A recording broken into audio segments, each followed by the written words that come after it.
बिस्मिल्लाहिर्रहमानिर्रहीम। 10th class chemistry के लिए आज जो हमारा chapter number 12 that is hydrocarbons को आज हम स्टार्ट करेंगे। तो सबसे पहले जो है इसका इंट्रोडक्शन पढ़ते हैं।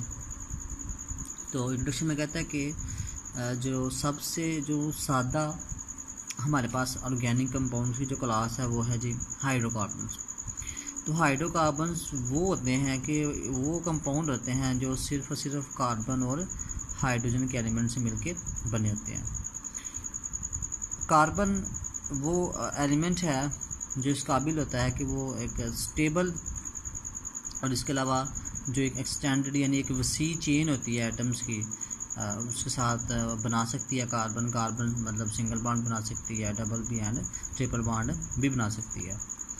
हाइड्रोकार्बन्स को तकसीम किया गया है 4 बड़ी क्लासेस में depending upon the nature of bond. मतलब वो जो हमने उनकी क्लासेस बनाई गई हैं वो क्लासेस बनाई गई हैं उनके अंदर जो मौजूद बॉन्ड होता है उसकी बिना के ऊपर।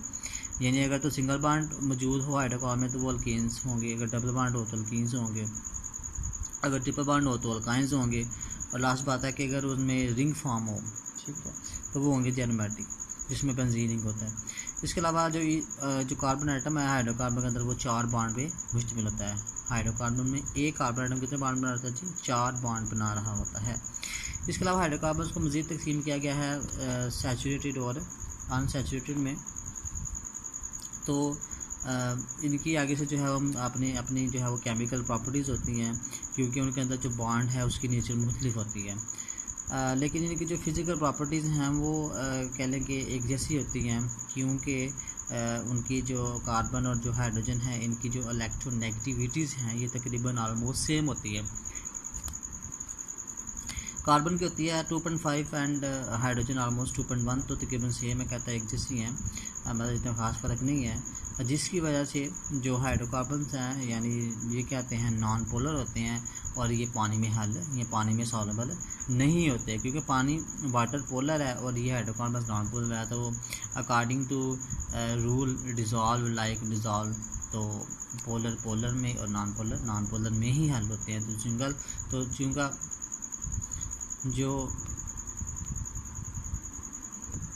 तो जिस वजह से जो हाइड्रोकार्बन्स हैं वो वाटर में हल या वाटर में डिज़ॉल्व नहीं होते। इसके अलावा जो हाइड्रोकार्बन्स हैं वो डिज़ॉल्व हो जाते हैं नॉन पोलर सॉल्वेंट में। तो इसके अलावा जो हाइड्रोकार्बन्स हैं ये गैस फॉर्म में भी होते हैं। इसके अलावा वोलेटाइल लिक्विड्स के फॉर्म में भी होते हैं। वोलेटाइल लिक्विड वो होते हैं जो एवेपोरेट करते हैं जैसे कि पेट्रोल वगैरह, और इनकी जो वोलेटिलिटी है या इनके जो एवेपोरेट होने की एबिलिटी है वो कम होती है जैसे ही इनका मॉलिक्यूलर मास बढ़ता है। उसके बाद कहता है यही रीज़न होती है कि जो ऐसे हाइड्रोकार्बन जिनका मॉलिक्यूलर मास कम होता है वो होते हैं गैस फॉर्म में, जैसे कि मीथेन है, ईथेन वगैरह। उसके अलावा कहता है जो मॉडरेट मॉलिक्यूलर मास लाइक जैसे कि हमारे पास बात आ जाती है हेक्सेन, ठीक है, वो होते हैं लिक्विड फॉर्म में, और इस हेक्सेन से ऊपर जो है आई थिंक सो C17 से ऊपर जो होंगे वो सारे होंगे तकरीबन सॉलिड फॉर्म में, ठोस हालत में होते हैं। फॉसिल फ्यूल्स जो हैं वो हाइड्रोकार्बन्स होते हैं। फॉसिल फ्यूल से मुराद जो है कि बड़े साल पहले जो जानवर और पौधे डेड हो जाते हैं, ज़मीन की तह के नीचे दब जाते हैं किसी तरह से, तो वो फॉसिल फ्यूल जो हैं वो कहलाते हैं। तो वो हाइड्रोकार्बन्स में कन्वर्ट हो जाते हैं बेसिकली।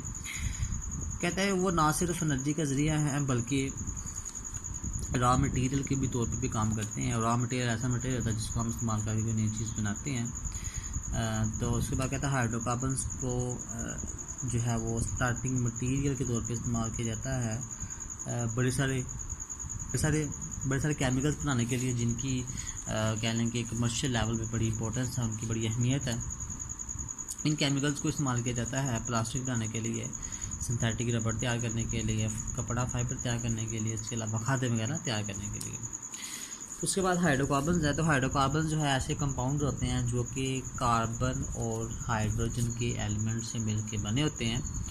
हाइड्रोकार्बन्स को हम पेरेंट ऑर्गेनिक कंपाउंड कहते हैं क्योंकि जो बाकी सारे ऑर्गेनिक कंपाउंड होते हैं वो इन हाइड्रोकार्बन्स से ही ड्राइव हुए होते हैं, इनसे ही बने होते हैं। सिंपल ये होता है कि हाइड्रोकार्बन में जो है वो हाइड्रोजन की जगह पे कोई और आइटम लग जाता है तो नया कोई हाइड्रोकार्बन बन जाता है सिंपल। उसके बाद इनके टाइप्स हैं। तो कहता है इनकी स्ट्रक्चर की बिना के ऊपर हाइड्रोकार्बन्स को तकसीम किया गया है 2 बड़ी क्लासेस में। पहली है ओपन चेन और एलिफेटिक हाइड्रोकार्बन। तो ये वो कंपाउंड्स हैं जिनमें पहली और आखिरी जो कार्बन है वो आपस में डायरेक्टली ज्वाइन नहीं होती, डायरेक्टली जुड़ी नहीं होती। तो ओपन चेन दो तरह की होती है, स्ट्रेट भी हो सकती है और ब्रांच फॉर्म में भी हो सकती है। एग्जांपल देखते हैं। अभी डेफिनेशन पढ़ी जिसमें पहली और लास्ट कार्बन डायरेक्टली नहीं जुड़ी होती। देखा ना, इसमें सेंटर में दो एटम्स आ रहे हैं, या तो ये होना है कि ये कार्बन इस तरह से इसके साथ अटैच हो, तो फिर ये ओपन चेन नहीं देगा, फिर ये चेन क्लोज हो जाएगी। तो ओपन चेन में पहली और लास्ट कार्बन जो है आपस में ज्वाइन नहीं होती। उसके बाद हमने ये बात पढ़ी है कि ये ओपन चेन दो तरह की होती है। एक होती है स्ट्रेट, देखें ये बिल्कुल सीधी चेन है, कार्बन एटम सारे के सारे एक ही लाइन में है।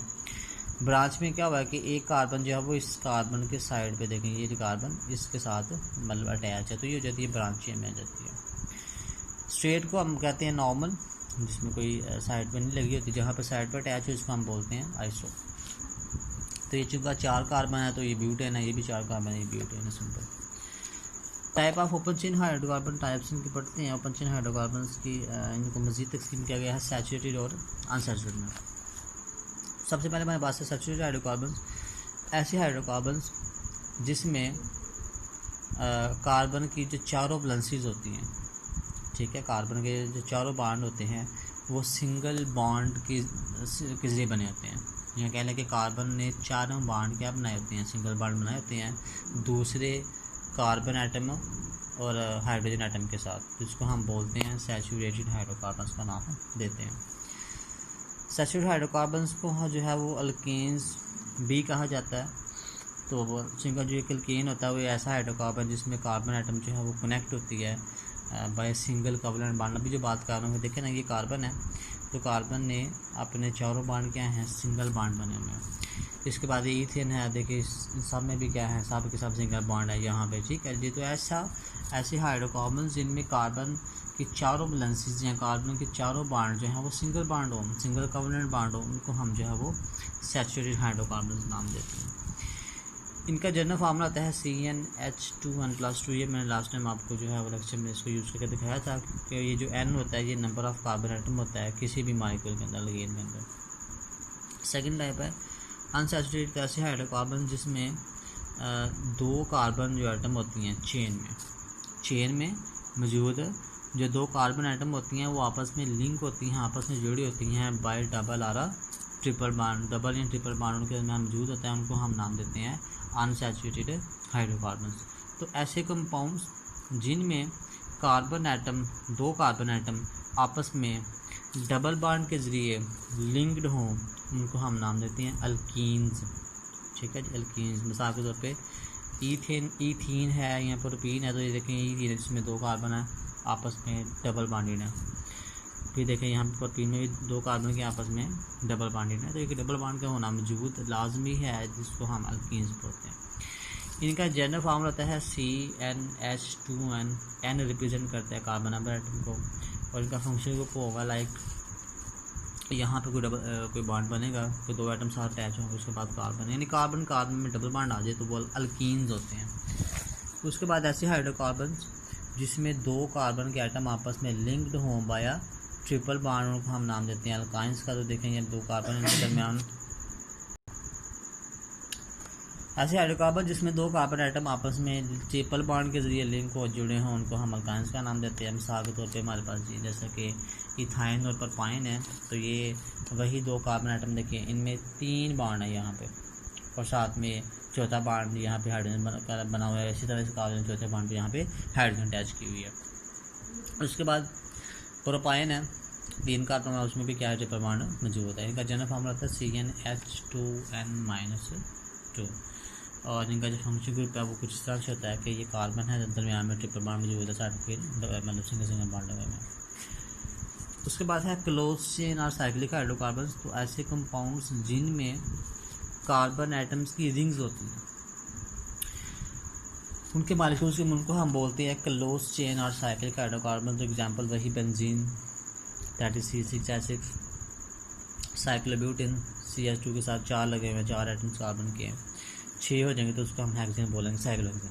यानी यहाँ पे बात जो है, जैसा कि आपने ओपन चेन में पढ़ा था कि पहली और आखिरी कार्बन आपस में डायरेक्टली नहीं जुड़ी होती है। तो लेकिन क्लोज चेन में क्या होता है, अगर देखिए यहाँ पे कार्बन है या कार्बन है, कार्बन है, कार्बन है, कार्बन है, इसका मतलब बस ये चेन क्लोज कर दी गई है। इसी तरह इस ब्यूटेन में भी देखें कोई ओपन नहीं है, कार्बन सारे आपस में अटैच, इस तरह इसी में भी, ठीक है जी। तो ये था जी क्लोज चेन या साइक्लिक हाइड्रोकार्बन। तो उसके बाद जो है नेक्स्ट अल्केन्स हम नेक्स्ट टॉपिक में डिस्कस करेंगे।